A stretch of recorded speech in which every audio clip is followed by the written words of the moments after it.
A brutal winter storm has plunged vast stretches of the United States into a deep freeze, leaving death, darkness and disruption. In its wake, the powerful weather system known as a bomb cyclone tore through the country from the Gulf Coast to New England. On Sunday, nearly 150 million people were trapped under cold weather advisories and extreme cold warnings. North Carolina bore the brunt of the storm.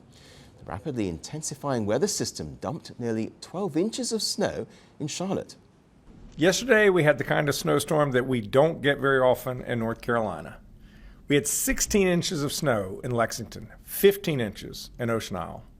All 100 counties experienced snow, much of it in the east. Well, blizzard conditions paralyzed transport, triggering chaos on the roads. Officials confirmed more than 1,000 traffic collisions and 2 road deaths in North Carolina alone. Reportedly, more than 4,000 flights were cancelled in the wake of the storm. Thousands of passengers were stranded at airport terminals. And further south, scenes turned surreal. In Florida, freezing iguanas fell from trees, immobilized by the unrelenting cold, a phenomenon locals grimly refer to as raining iguanas. Along with the snow, temperatures plunged to record lows.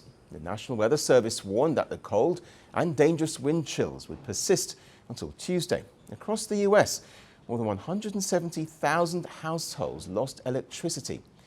In Mississippi and Tennessee, over 80,000 people were left in the dark, with thousands of homeless people left exposed to life-threatening cold. However, many residents had made good preparations. Yeah, we were very prepared. We made sure we had plenty of extra things and plenty of food in case we get snowed in for a few days, and thankfully they weren't expecting any power outages. So, but we got our gas logs if we need them. So yeah, we're very prepared.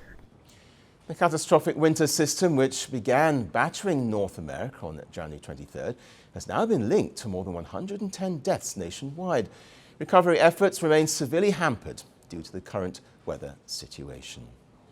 Well, the National Weather Service says that temperatures may gradually rise later this week, but record-breaking lows will still persist. For now, then, the message is to stay prepared. The cold is not done yet, and neither is the danger.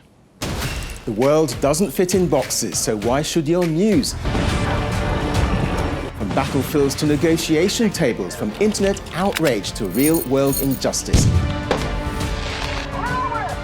The conversations everyone is having and the ones they're avoiding. It's the same show, but this new year, Firstpost America gets a new look. I'm Cary Johnston, and this is Firstpost America.